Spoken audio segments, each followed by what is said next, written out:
So while you guys are getting there, this is a study I've been working on for a while, and I've been reading through the Bible very slowly.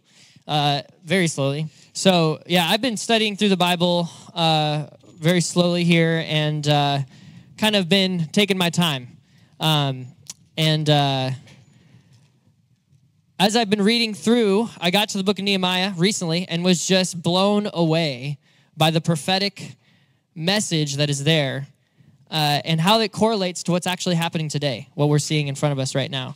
It also correlates perfectly to 1 Peter, which we'll go to in a second, but we're going to read through Nehemiah. So I wanted to give just a little bit of context. Right now in the book of Nehemiah, they're in Babylonian captivity, right? And if you read a book before, if you have the 66 canon, there's the book of Ezra. And so Ezra has a little bit more backstory, but Ezra and Nehemiah are together in an effort to rebuild Jerusalem, to bring back the people, and to start putting into focus the law, the Torah, and keeping people in that system as Yah created it.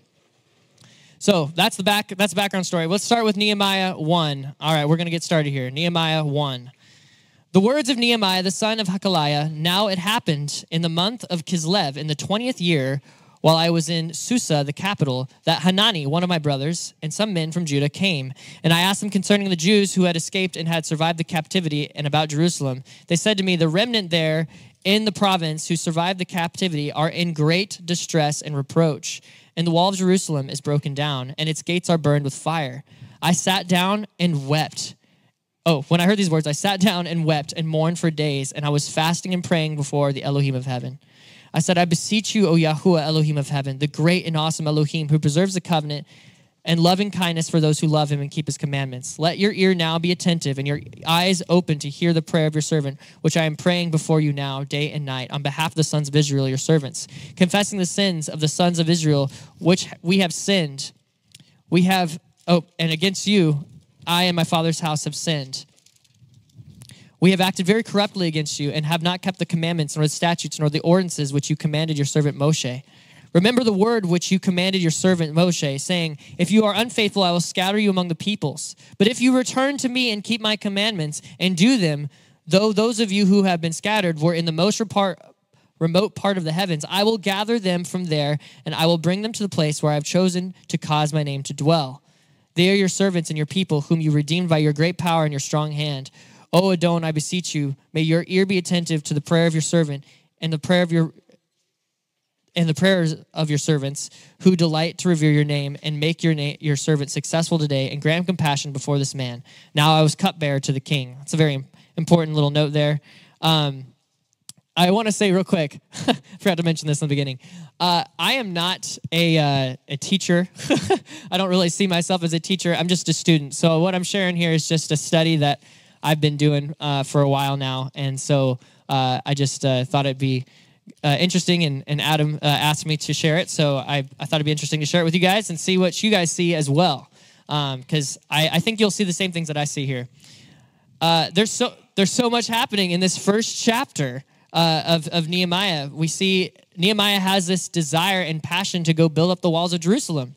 That's a very unique desire to go do. Not everyone had that desire to do that. He was burdened with this task, and he was in a place of authority as he was cupbearer to the king. But his prayer is one of repentance. That is a big deal, and humility. He is humbly and thoughtfully seeking Yah to help him build up Yah's holy city. So let's think about this for a minute. How does this apply to us? Because I'm one of those people that really believes that when we read the scriptures, we can see how almost every single word of it, because it is the word of Yah, applies to us in some way or another. So how does that apply to us? Well, let's go to 1 Peter. The wind is blowing really bad right now, so I'm going to have to hold one hand down. All right, so let's go to 1 Peter, and we're going to go 1 Peter 2. All right, so 1 Peter 2.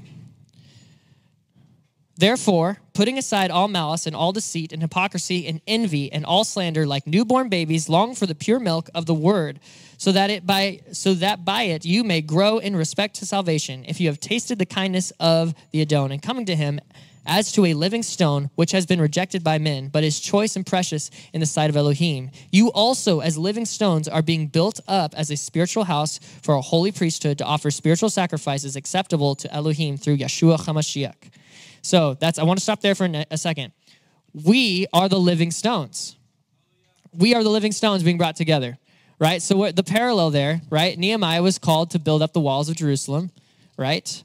So think about it. In modern times, right now, we are coming together to build up his holy dwelling place. We are coming together as the living stones, which means you and I have to be set apart. We have to be holy to Yah. And to me, it's clear in the scriptures that the temple was rebuilt to be within us. The veil was torn, right? When Yeshua died, the veil was torn. That means the Holy of Holies was exposed to everyone. And everyone who believed in him could receive his spirit. Praise Yah. So let's go to Ephesians. Actually, put a bookmark there if you have one of in 1 Peter 2, because it will be very important to go there later on. I will have to figure out something here. Ephesians 2. And we're going to start at verse 19. So if you're already there, follow with me. Ephesians 2:19 says, "So then you are no longer strangers and aliens, but you are fellow citizens with the saints and are of Elohim's household, having been built on the foundation of the apostles and prophets, Yahshua Ha Maschiac himself being the cornerstone, in whom the whole building being fitted together is growing into a holy temple in the Adon, in whom you are also being built together in a dwelling place of Elohim in the Spirit." We are being built, right? It's just a confirmation right there. We're being built, and we need to put off, as 1 Peter said in 1 Peter 2, it says to put off malice, deceit, hypocrisy. We need to put these things off from us in order to be set apart. And guys, I don't know about you. I feel like maybe I haven't fully put that off. Gossip, slander, lying. These are things that some of us may be caught doing every once in a while. And this should not be in the body. We need to be set apart to him. And I'm the first to say, I've messed up, and I need to be set apart to him. I need to be holy to him. And if we're going to be built on the foundation of Yeshua as our foundation, if we're going to build upon him, then we need to be like him in all we do. So that's Ephesians 2. Let's go to Acts 4. Actually, you know what? Don't go to Acts 4. Because I just want to read it. I just wanted to say this, one quick thing from there. It's another parallel to the kingdom being built up as Jerusalem was built up in the days of Nehemiah, and just happens to be the same chapter number, Acts chapter 4, Nehemiah 4. Actually, are very similar. It's interesting. But Peter says, he declares openly to the people that Yeshua is the chief cornerstone, which the builders rejected. And that is echoed throughout the New Testament many, many times. He is the chief cornerstone, which the builders rejected. So in my opinion, Nehemiah was being used by Yah to be a perfect image of what we are to be, builders of Yah's kingdom. Workers in the field, seed planters, and gardeners in the world.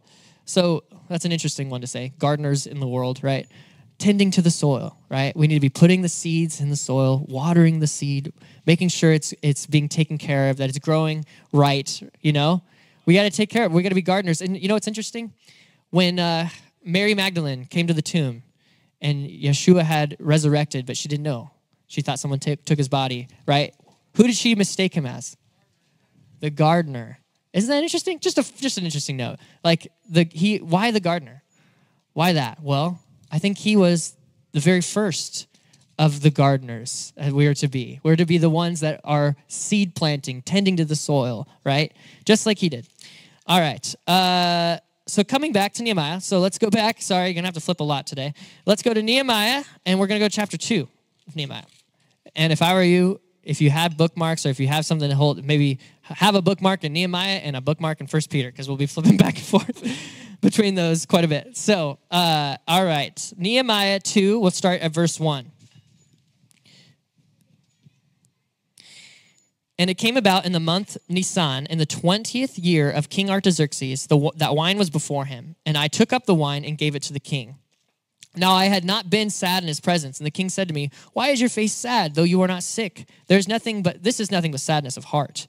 Then I was very much afraid, and I said to the king, "Let the king live forever. Why should my face not be sad when the city, the place of my father's tombs, lies desolate, and its gates have been consumed by fire?" Then the king said to me, "What would you request?"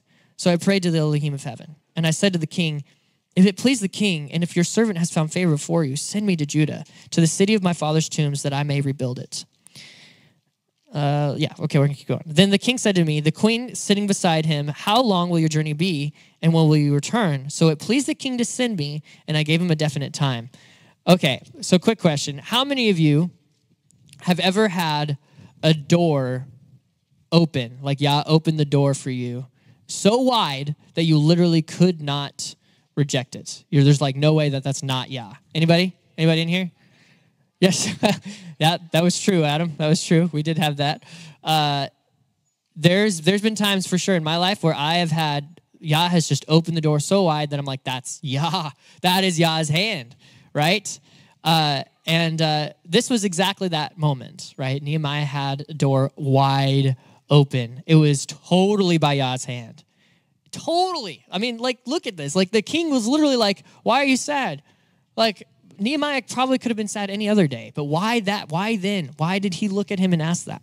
And it's just his cupbearer, so why does the king even care? But the king did care because Yah was working in it, right? It's pretty amazing, pretty amazing. So Yah opened the door. Well, when Yah opens a door, it doesn't mean everything is going to go according to our plan. Yah gives us challenges and trials to help build up our faith. However, he also helps us overcome the voice of opposition. And in Nehemiah, there are several times where the voice of opposition, the voice of the enemy, is heard to try and disrupt their plan to build up the walls of Jerusalem. So let's go to Nehemiah 2. So you're staying in Nehemiah, you're not flipping too much. Let's go to Nehemiah 2, verse 19. All right, so starting at verse 19. It says, but when Sanballat the Horonite and Tobiah the Ammonite official and Geshem the Arab heard it, they mocked us and despised us and said, what is this thing you are doing? Are you rebelling against the king? So I answered them and said to them, the Elohim of heaven will give us success. Therefore, we his servants will arise and build, but you have no portion, right, or memorial in Jerusalem. Whew. That was feisty, in my opinion. That was a pretty feisty thing to say. Sanballat and Tobiah's voices sound like what? What do their voices sound like? The evil one, the enemy, exactly. It sounds like the devil. Have you ever heard someone say to you, you're not good enough? You aren't qualified. You aren't gifted. You stink at that. I'm sure every one of us have at least heard that, right? You're worthless. I could do that way better than you could, right? The mocker, right? The voice of the mocker coming out and saying things to you. The voice of opposition. This is the enemy. One of Ruth's violin instructors told her to just give up and discouraged her from ever playing violin. Yeah. Praise Yah, she didn't listen to the voice of the enemy, right?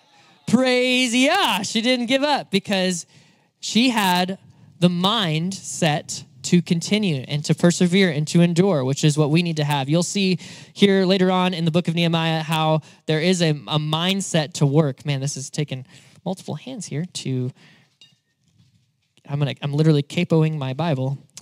This is a new musical thing I'm doing here. All right, Nehemiah 4, verse 1. Now it came about that when Sanballat heard that we were rebuilding the wall, he became furious and very angry and mocked the Jews, the voice of the mocker. He spoke in the presence of his brothers. So that's interesting. Sanballat was a brother of theirs. Interesting. He spoke in the presence of his brothers and the wealthy men of Samaria and said, the brothers of Samaria, what are these feeble Jews doing? Are they going to restore for themselves? Can they offer sacrifices? Can they finish it in a day? Can they revive the stones from the dusty rubble, even the burned ones? Now Tobiah the Ammonite was near him, and he said, even what they are building, if a fox should jump on it, he would break their stone wall down. Wow, they're just mocking.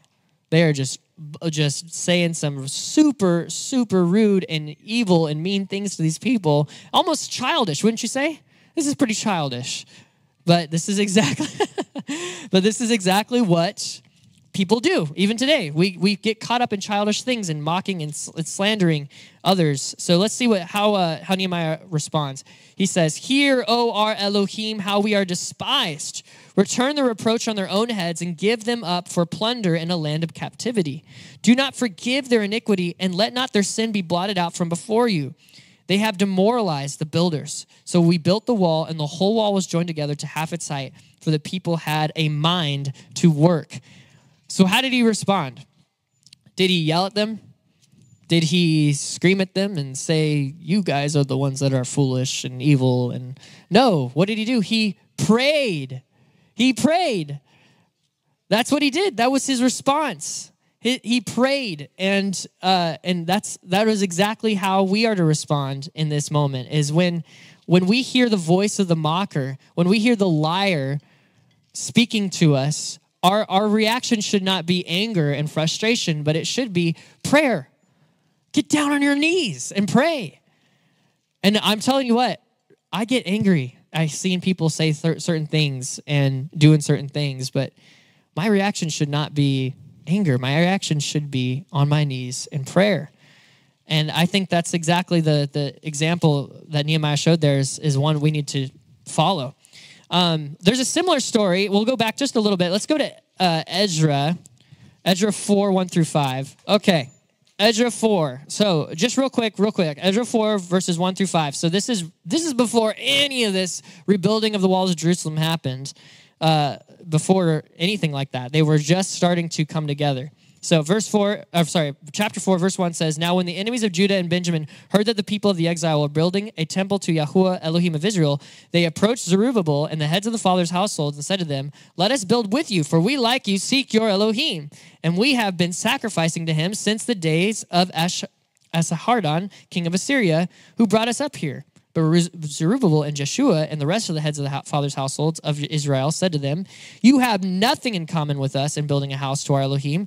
We ourselves will build to Yahuah, Elohim of Israel, as King Cyrus, the king of Persia, had commanded us.'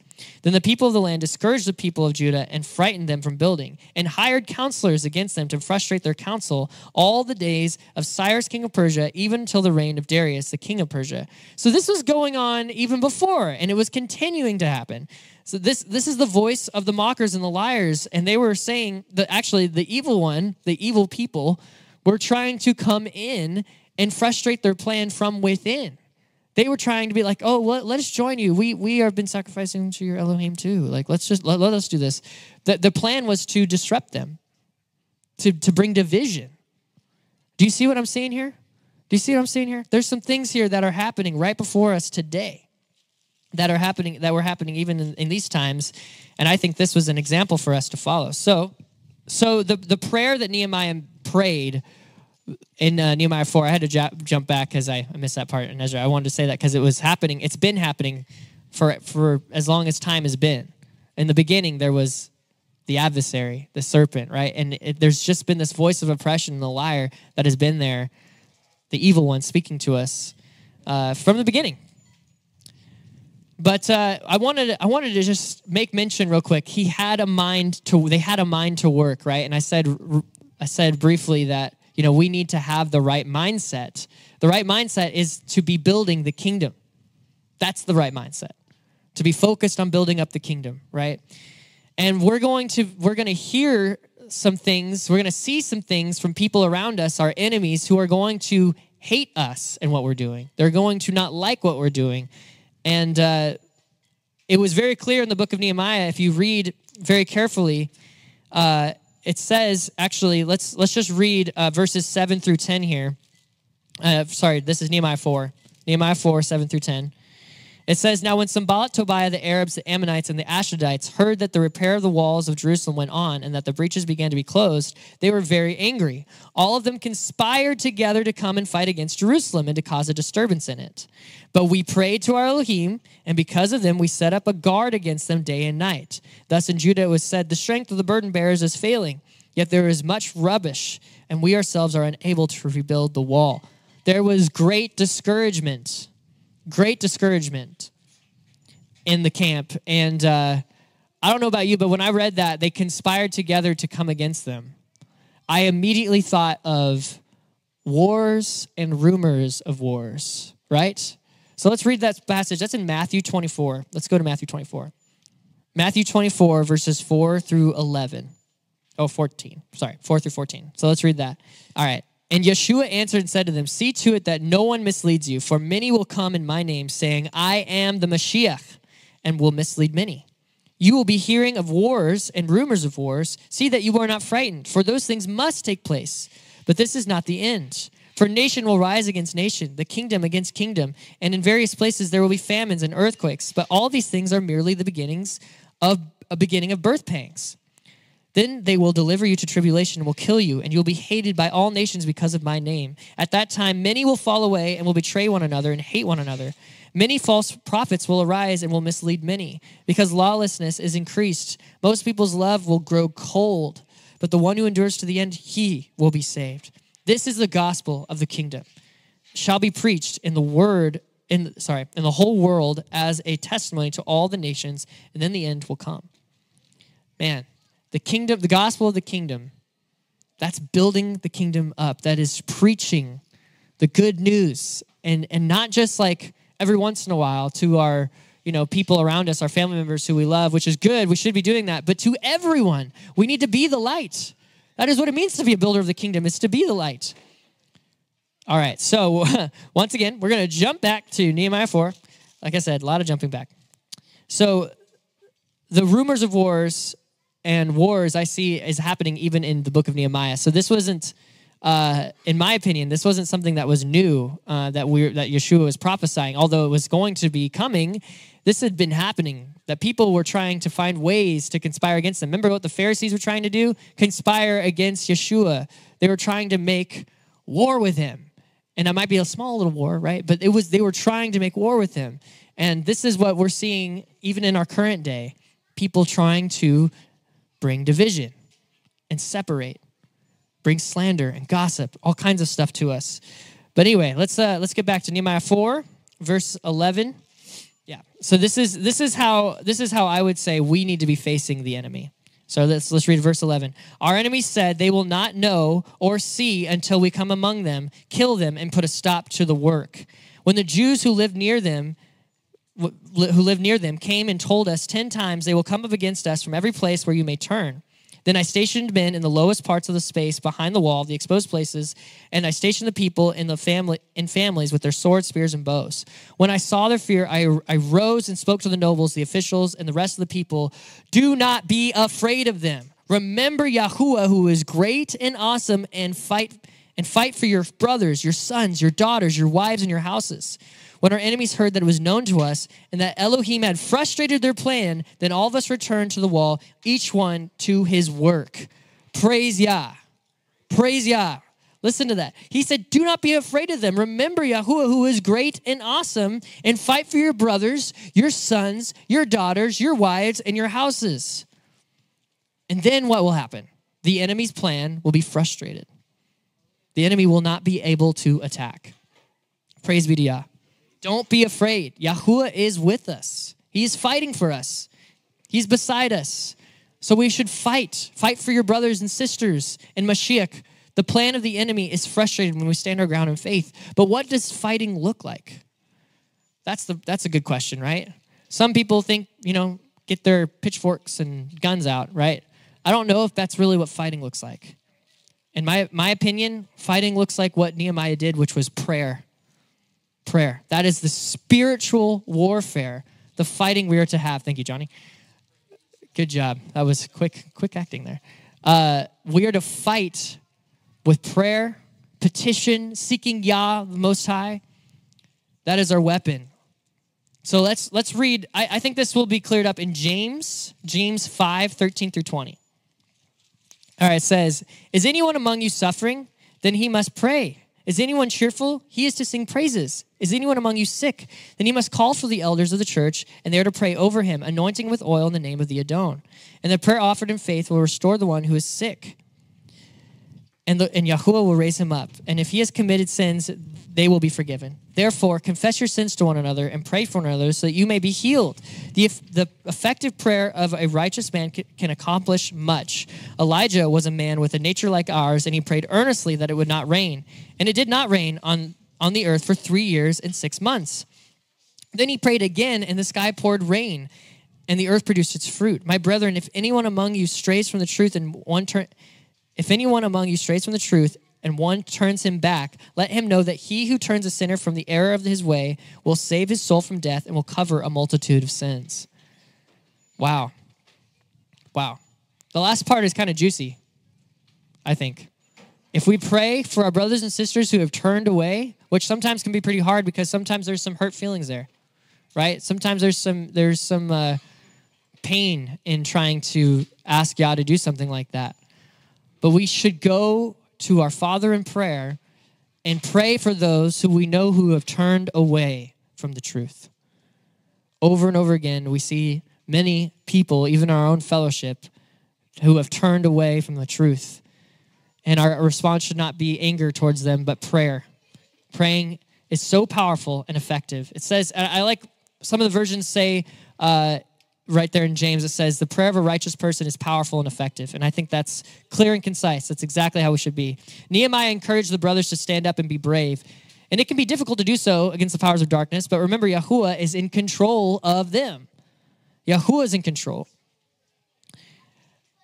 One time, Ruth had a dream about a snake, okay? And this snake was coming towards her, and it looked huge. She was lying down, weak, defenseless, and the snake came towards her, and it looked bigger and bigger and bigger and bigger. And then in this moment of faith, Ruth stood up. And when she stood up, she realized the snake was so small, and she could just crush its head, right? That's the perspective, right? So when we're coming to Yah in prayer, we must know that the enemy has no power over us. We must believe and stand up and realize that the things around us, the anxiety, the stress, the fear, the doubt, the worry that is all around us is so small in the eyes of Yah. And he is more than able to provide, more than able to help you overcome. He's made you more than a conqueror. You have overcome through him, through Yeshua. Praise be to Yah. Praise be to Yah. Yahuah has given us Yeshua as our mediator and high priest. With him as our light, who can stand against us? What weapon formed against us shall prosper? Yeshua is the chief cornerstone, which the builders rejected. And we as living stones, as 1 Peter told us, are being built up upon this foundation. There are many who are opposing this plan, but this is all a part of Yah's plan. Let's go to, actually, you know what? I'll reserve some flipping. Psalm 118, 22 through 23 says, the stone that the builders rejected has become the cornerstone. This is Yahuah's doing. It is marvelous in our eyes. That verse is quoted multiple times throughout the New Testament, over and over again. It's quoted by Yeshua. It's quoted by Peter. It's in Hebrews. The stone which the builders rejected has become the chief cornerstone. So in Matthew 21, let's flip there. If you have Matthew open, go ahead and flip over to Matthew. Matthew 21, verse 42. Yeshua said to them, did you never read in the scriptures, the stone which the builders rejected, this became the chief cornerstone? This came about from Yahuah, and it is marvelous in our eyes. Therefore I say to you, the kingdom of Elohim will be taken away from you and given to a people producing the fruit of it. And he who falls on the stone will be broken to pieces, but on whomever it falls, it will scatter him like dust. Yeshua is the foundation. He is the cornerstone. And upon him, we will build our holy place, the holy place of his dwelling. We will build up the church, the assembly. And if anybody tries to come against us, if anybody tries to join in our midst and is not following Yeshua, it says right there, and he who falls on the stone will be broken to pieces, but on whomever it falls, it will scatter him like dust. We must not be afraid. And yet there will be many who try to come and bring division. Let's try not to be afraid or worried about this. It is a scary thing to consider, though. If you reject the chief cornerstone, the one who is our foundation, the kingdom of Yah, which has been given to you, is given to another. Yet we are seeing this around us many times. So Peter also quotes Psalm 118 in 1 Peter 2. So if you have that bookmark, go back to 1 Peter 2. I had a bookmark. I think the wind may have taken that away. So, 1 Peter 2, and we're starting at verse 6. It says, "For this is contained in Scripture, Behold, I lay in Zion a choice stone, a precious cornerstone, and he who believes in him will not be disappointed. This precious value then is for you who believe.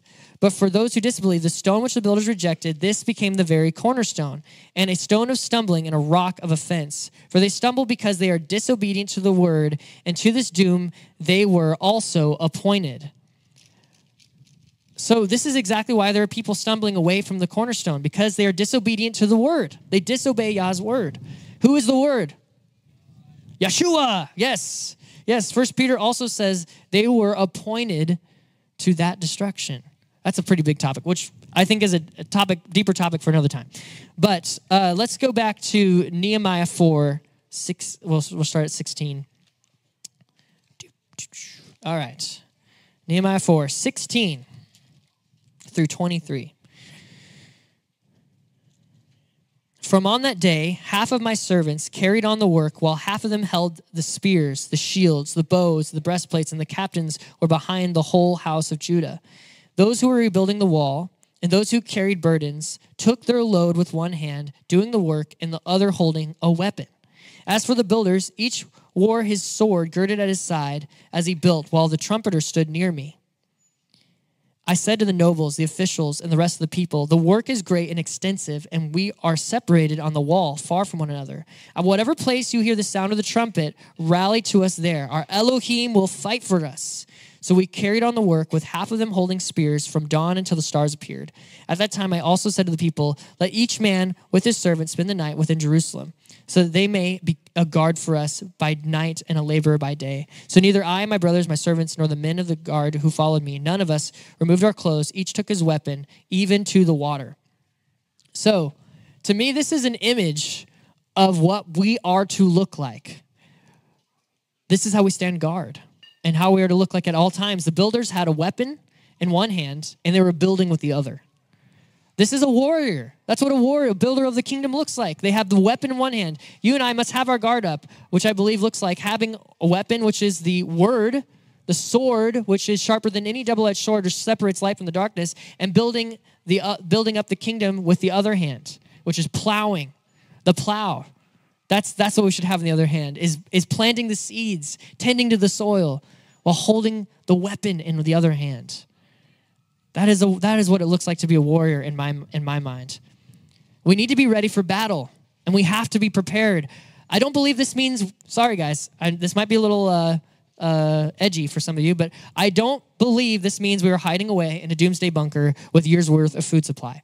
I'm not against storing up food. Don't hear me on that. I'm not against that. I'm just saying that I think preparedness looks more like being guarded, being ready to give an answer, right? So 1 Peter 3 says that exact thing. Let's go to 1 Peter 3. Like I said, lots of jumping back and forth to 1 Peter. All right, 1 Peter 3. This may have been a day to do a digital Bible, because I'm sure I'm like, I'm going to bring out my real Bible and flip along with the pages like everyone else is. And I'm like, man, this could not have been the worst day to do that because of the wind, but it's okay. It's all right. I love having the real word right here in front of me. So, all right, 1 Peter 3, 13, all right, starting at 13. "Who is there to harm you if you prove zealous for what is good? But even if you should suffer for the sake of righteousness, you are blessed. And do not fear their intimidation, and do not be troubled. But sanctify Maschiac as Adon in your hearts, always being ready to give a defense to everyone who asks of you to give an account for the hope that is in you. Yet with gentleness and reverence," that's important, "gentleness and reverence, and keep a good conscience, so that in the thing in which you are slandered, those who revile your good behavior in Maschiac will be put to shame." Wow. So be ready to give an answer, right? This is a perfect correlation in which I'm seeing right here from the book of Nehemiah. Nehemiah answered with prayer, with petition to Yah, and his enemy's plan was frustrated. They will be put to shame, right? So I think it's very important that we're ready to give an answer. That's what I think guarded means. So let's also go to 1 Peter 5. So just flip a couple pages. 1 Peter 5. And we'll read verses 6 through 11.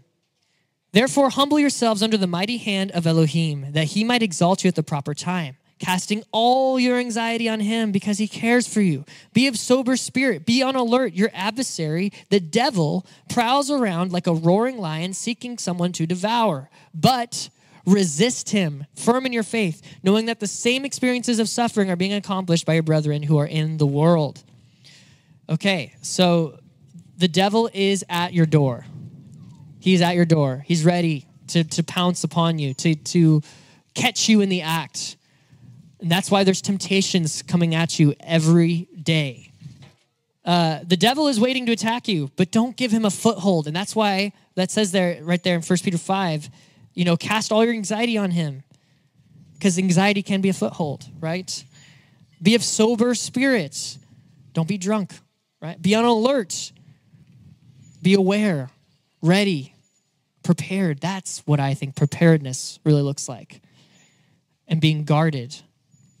When we put these things on, when we're putting off the works of the flesh, it takes quite a bit of humility to be able to do that. James, flip over to James. James 4, 7 through 10. My wife and I we tried to make a pretty good effort to try and memorize this verse a while back. It's not fully memorized, but it's a powerful verse, and I think you'll understand why. So James 4, 7 says, submit therefore to Elohim, resist the devil and he will flee from you. There it is again. Resist the devil, he'll flee from you. Draw near to Elohim and he will draw near to you. Cleanse your hands, you sinners. Purify your hearts, you double-minded. Be miserable, mourn and weep. Let your laughter be turned to mourning and your joy to gloom.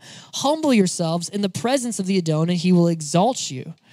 So why share that? Why share that? Because it's like, well, shouldn't we be glad and be rejoicing and be happy? And well, when you're convicted, you're not going to be happy. When you're convicted, you're going to find humility, and hopefully, and you're going to seek humility. You're going to seek Yah with humility, and this is what humility looks like right there. This is what James is outlining for us.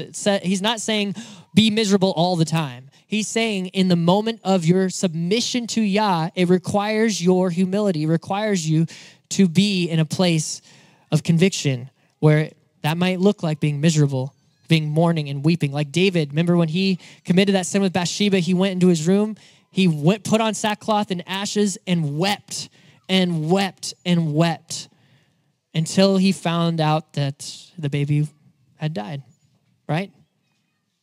Then he worshiped Yah, which I think that is an excellent response. And that is what we should look like when we find conviction. We should seek Yah in prayer, in humility, in conviction. So, okay, now we can go to Ephesians. Ephesians 6. So now that we've understood that in order for us to be ready, in order for us to be prepared, we have to be humble, right? But we also have to put on the armor, the full armor of Yahuah, to be guarded against the devil. So Ephesians 6, 10 through 17. 10 through 7, yeah, okay. Says, finally, be strong in the Adon and in the strength of his might, put on the full armor of Elohim so that you will be able to stand firm against the schemes of the devil.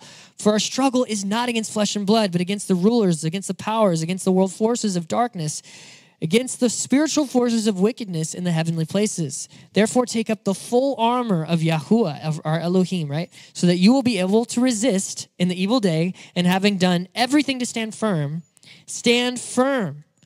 then. Stand firm, therefore, having girded your loins with truth, and having put on the breastplate of righteousness, and having shod your feet with the preparation of the gospel of peace. In addition to all, take up the shield of faith, which you will be able to extinguish all the flaming arrows of the evil one. Sorry, one second. Okay. And take the helmet of salvation and the sword of the Spirit, which is the word of Elohim. This is the armor. Take up, gird your loins, be prepared. Put on the armor of Yahuah. And guys, I don't know, okay. How many of you watched Bible Man back in the day? Anybody? Oh, okay. I was like, maybe there might not be anybody. I was the Christian nerd that really loved Bible Man as a kid, okay? And Bible Man was literally like the superhero Christian thing. And he would go into his cave, kind of like Batman, unfortunately, which I don't agree with watching Batman, but it was like that where he'd put on the armor. But the armor was the armor of Ephesians 6. It said the helmet of salvation, breastplate of righteousness, the belt of truth, the gospels of the preparation of the gospel of peace, right? And then taking up the shield of faith and the sword of the Spirit. And guys, this might sound funny, but when you are in your prayers, when you're in prayer time, whatever, in your prayer closet, I would encourage you to actually put that on. Not like taking cardboard and put it on, although you could. You could. No one would judge you. I mean, maybe a little bit, but just kidding. No, I encourage you to actually like put your hands on your head, the helmet of salvation, and the breastplate of righteousness, and the belt of truth. There's something to that, I'll tell you, because when you do something with your actions, with your hands, and you're thinking thoughtfully about what you're doing, it actually does something in your brain, chemically. It does something in your brain too that there's a connection there, and I don't really understand it. Somebody could probably go into much more depth about that, but there's something there, and it brings a positivity, it brings a strength and encouragement to you. So I encourage you to try that. Okay, so we should be on our guard against the devil. Be alert and aware of the fowler's snare, like it says in Psalm 91. I was going to read the whole Psalm 91, but I'm going to skip that today. Psalm 91 is so good. So good. And there's so many blessings. It says that we'll be able to take refuge in his wings. I should read it. Okay. All right. Let's go to Psalm 91. All right. It's so good. I want to read it just because I love that psalm so much. All right. Psalm 91. I'm going to read it. He who dwells in the shelter of the Most High will abide in the shadow of the Almighty. I will say to Yahuah, my refuge and my fortress, my Elohim in whom I trust. For it is he who delivers you from the fowler's snare, the snare of the trapper, and from the deadly pestilence. He will cover you with his pinions, and under his wings you may seek refuge. His faithfulness is a shield and bulwark. You will not be afraid of the terror by night, or the arrow that flies by day, or of the pestilence that stalks in the darkness, or of the destruction that lays waste at noon. 1,000 may fall at your side, and 10,000 at your right hand, but it shall not approach you. You will only look on with your eyes and see the recompense of the wicked, for you have made Yahuah my refuge, even the Most High, your dwelling place. No evil will befall you, nor will any plague come near your tent, for he will give his angels charge concerning you to guard you in all your ways. They will bear you up in their hands, that you do not strike your foot against a stone. You will tread upon the lion and cobra, the young lion and the serpent you will trample down, like Ruth's dream. Pretty interesting. Because he has loved me, therefore I will deliver him. I will set him securely on high, because he has known my name. He will call upon me, and I will answer him. I will be with him in trouble. I will rescue him and honor him. With a long life I will satisfy him and let him see my salvation. Who is Yah's salvation? Yahshua. Praise be to Yah. He who dwells in the shelter of the Most High will abide in the shadow of the Almighty. We are abiding in him when we choose to be set apart to him. That's all the more reason why we need to be set apart. And when we are, he blesses us. He blesses us by saying, you will not be afraid of the darkness. You won't even worry or fear about the pestilence that comes by night or day. There will be nothing that you'll be afraid of, because Yah will be your strength. I see in Nehemiah that exact example, the blessing of knowing that Yah is with you. That is, I see that very clearly. So let's read 1 Peter 2. Go back to 1 Peter. 1 Peter 2, if you had your bookmarks in there. All right, so verse 9 through 12. So we're going to keep going through here. But you are a chosen race, a royal priesthood, a holy nation, a people for Elohim's own possession, so that you may proclaim the excellencies of him who has called you out of darkness into his marvelous light. For you once were not a people, but now you are the people of Elohim. You had not received mercy, but now you have received mercy. Beloved, I urge you as aliens and strangers to abstain from fleshly lusts which wage war against the soul. Keep your behavior excellent among the Gentiles, so that in the thing in which they slander you as evildoers, they may they may, because of your good deeds, as they observe them, glorify Elohim in the day of visitation. Okay, you are a royal and holy priesthood. You are called, according to this, you are called by Yah to be set apart to him as the priests were, right? What did the priests have on their heads? Literally set apart to Yahuah, Kodesh to Yahuah. So we who do not reject Yeshua are those who are of the priesthood, a people of Elohim's own possession, proclaiming the excellencies of him who has called you out of darkness into his marvelous light. That's the testimony. We will overcome by the word of our testimony, the blood of the Lamb, right? And the word of our testimony, right? But some of us, I've known some people, many people in my previous days in my Christian walk who believed that if you just believe in Jesus, you call upon him, you believe in him as your Savior, you gotta take it to heaven. You're good. And I don't think that's right. I think we have to do something about that. We have to be on guard against the temptations of the flesh. We have to be workers in the kingdom, right? We talked earlier about fighting against the devil as Nehemiah encouraged his brothers to fight for their brothers, sisters, and family. Prayer is a very powerful way to fight, but I also think a powerful way to fight against the enemy is just simply to continue working for the kingdom and not allowing the voice of the enemy to dismantle us. Remember what Nehemiah said in verse 6 of chapter 4? It said, the people had a mind to work. We have to have the mind to work. Our mindset needs to be on building the kingdom. A house divided in itself cannot stand, as Matthew 12:25 says. We cannot allow divisiveness in our fellowship, brothers and sisters. Sometimes we may have to separate with some, but we should seek to come together in unity. Yeshua is coming soon, and this war is only going to escalate, right? It's getting worse and worse. We talked about the wars and rumors of wars the Messiah spoke about in Matthew 24. I've come to think that maybe this could be talking about the wars that aren't not just physical, but spiritual wars that are happening around us. Could it be? Could it be that that's really what it's talking about? Maybe there is some physical wars like the one that's going on in Israel and Gaza, but maybe there's some spiritual wars there as well. That maybe that's what Yeshua could be talking about, like the division we're seeing right in front of us. I really quickly want to go to 1 John 4, 1-6. If you would go to 1 John with me. Okay. All right, 1 John 4, 1-6. Beloved, do not believe every spirit, but test the spirits to see whether they are from Elohim, because many false prophets have gone out into the world.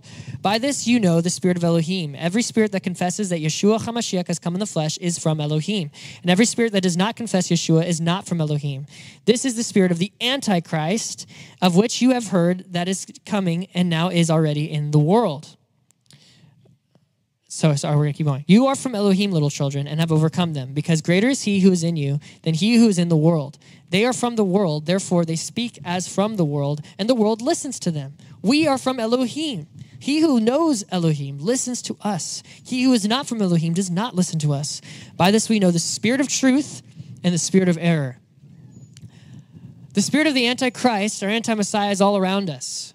Many have heard of those who've denied Messiah or completely thrown out the fullness of the word. We need to test the spirit of the anti-Messiah. Test it. I did. Ruth and I went deep and tested that spirit to see if it had any validity. And it bared only bad fruit. There was nothing good in it. It was a very quick decision. We watched a playlist that they suggested that we watch some of the people who deny Messiah, and we watched it. It was many hours long. But we went through it and made many, many points because we could not see the fruit of the Spirit. It was not there. It was not present. And I think they lose sight of the fruit of the Spirit when they deny Messiah. So we must obey the Spirit of Yah. If we obey the Spirit of Yah, we will see immediately the good fruit that comes from obedience, right? I have a friend who just very recently came into walking in the ways of Yah. He was a Christian. Actually, they're still attending a Sunday church because they're not sure where to go, right? But they're being obedient and following in the ways. And he said he had a condition called IBS, and he said that literally the day that he started walking in the way, his IBS went down to almost nothing. And he was literally like, I'm seeing complete change in my life. And I'm like, brother, that's awesome. Praise Yah. It's so awesome to hear those testimonies, guys. Don't ever let your testimony be silenced. Don't quench it. Like, speak it. Be bold and share your testimony with others because it is so good to hear. That's how we overcome. I don't think the way that we fight against the anti-Messiah spirit is to yell and scream, guys. The way to overcome is through love, loving our neighbors as ourselves, honoring Yah with all of our heart. If you continue to read through 1 John 4, it describes that if we love Yah, then we must love our brothers. We got to rebuke the spirit of hatred and division and stand firm against the devil's schemes because all he wants to do is divide us and cause many to fall away. If you continue to read through the book of Nehemiah, which I really, of course, want to do, but I just don't have a whole lot of time, you will see how they continue to face tribulation and trial while trying to complete the walls around Jerusalem. They faced division. They faced people coming against them, just as we are seeing today. There was a famine, and some of the brothers were exacting usury against their own kin for their own selfish gain, and Nehemiah rebuked them for this, and they listened to him and repented. Shouldn't that be our action when we get a rebuke? Man, I feel like we should be responding that way. If a brother comes to us and says, hey, bro, this is what the Bible says, I don't think you should be doing that. Man, should we not take that and be like, I'm going to fall on my knees and pray, right? Right? Like, oh man, repent and fall on your knees before him and know that Yah is doing a good work in us right now, preparing us. So I want to just really quickly, let's go to Nehemiah 6, 1 through 9. I can't read through all of Nehemiah, but I want to hit some parts that I think are really important, just a little bit. All right, so it says, now when it was reported to Sanballat, Tobiah, and Geshem the Arab, remember these were the enemies, to the rest of our enemies, that I had rebuilt the wall and that no breach remained in it, although at that time I had not set up the doors and the gates, then Sanballat and Geshem sent a message to me saying, come, let us meet together at Keraphim in the plain of Ono. To me, that's kind of funny because it's like, oh no. and Nehemiah's looking at that going like, oh no. So, okay. Because they were planning to harm me, right? So I sent messengers to them saying, I am doing a great work and I cannot come down. Why should the work stop while I leave it and come down to you? They sent messengers to me 4 times in this manner, and I answered them in the same way. Then Sanballat sent his servant to me in the same manner a 5th time with an open letter in his hand, and it was written, it is reported among the nations, and Geshem says that you and the Jews are planning to rebel. Therefore, you are rebuilding the wall, and you are to be their king, according to these reports. You have also appointed prophets to proclaim in Jerusalem concerning you. A king is in Judah, and now it will be reported to the king according to these reports. I think he's almost saying it like kind of sassy, like, and now that's going to be reported. That's going to go to the king. I'm going to tell the king that. So come now, let's counsel together. Come on. Then I sent a message to him saying, such things as you are saying have not been done, but you are inventing them in your own mind. For all of them were trying to frighten us, thinking they will be discouraged with the work and it will not be done. But now, O Elohim, strengthen my hands. Praise Yah. So, I don't know about you guys, but I have heard crazy, crazy false reports of even our own fellowship. People making things up, literally as it says in that verse there, inventing them in their own mind.